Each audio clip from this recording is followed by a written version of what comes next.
They were no wonder. Everybody loves a ghost story, but nobody expected this.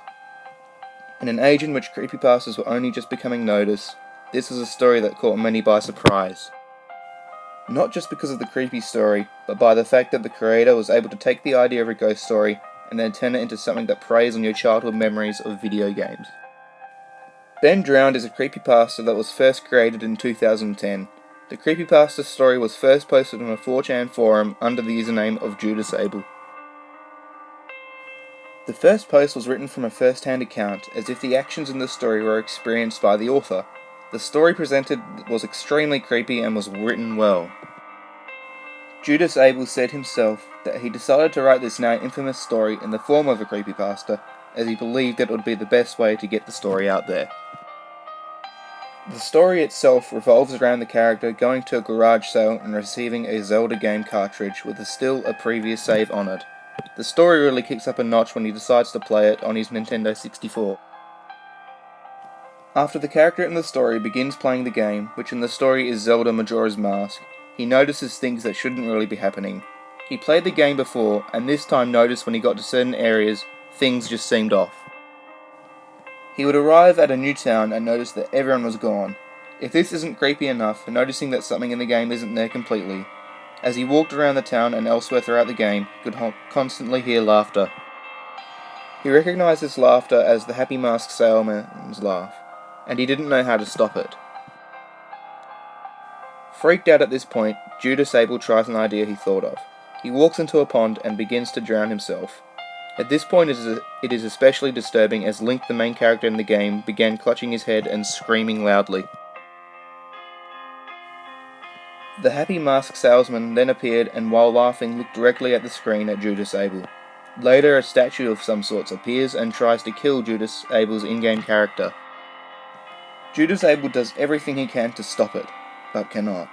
Eventually the statue, the Happy Mask salesman, and his in-game character Link all stare at the screen and look at Judas Abel. The fact that the creator is able to take the common idea of a ghost story and implement it into a gaming software is just genius. The pastor preys upon this feeling of uncertainty and bewilderment. A game has a set of rules which dictate the story and how it's meant to be played out.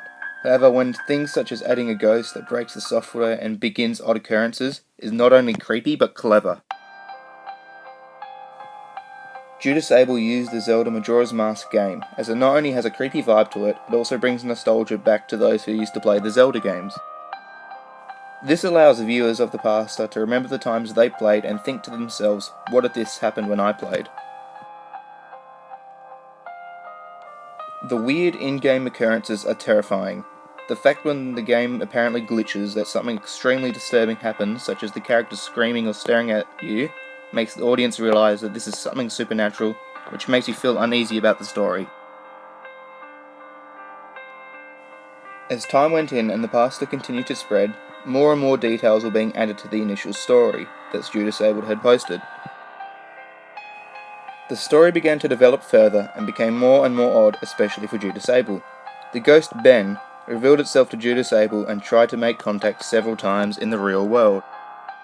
These occurrences were minor, but still extremely unsettling. There would be messages awaiting him on his laptop, his wallpaper on his laptop would be changed. Once he began communicating with Ben, he learnt that the spirit was playing games with him. Eventually Judas Abel began having nightmares about the original game. Judas Abel became obsessed with this story and began to upload videos of the events happening to him in the game. He progressed in the game until he got to the end with some more weird occurrences. Many people loved this story, most being creeped out by it and some being sympathetic towards the ghost. Many people did enjoy the story.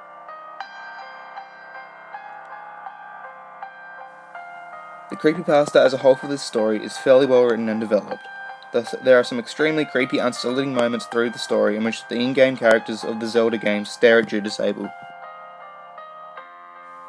It was a great ghost story which sparked more stories about the original and also inspired many others to continue to write stories, and even inspired people to write their own creepypastas.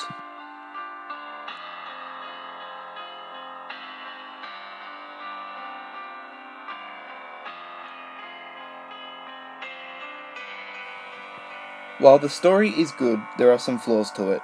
It doesn't really make sense as to why, if these strange occurrences were happening throughout the game, why doesn't Judas Sable just shut the system off, or even delete the previous save?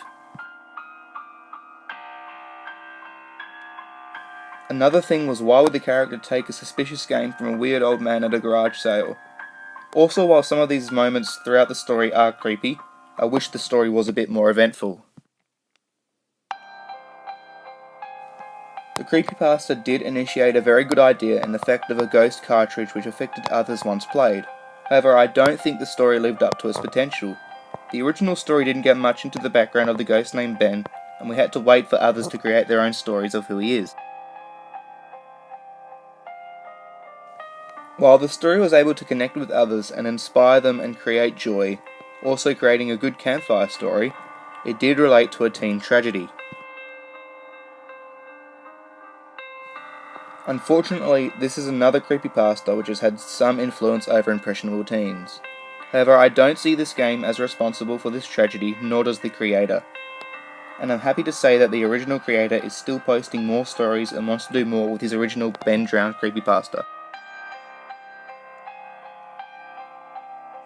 While this story was indeed unique and brought a new concept to the table and also inspired many others to write, there were several flaws within the story. The creepiness of this story is a 4 out of 5. The overall story, including characters, is a 3 out of 5.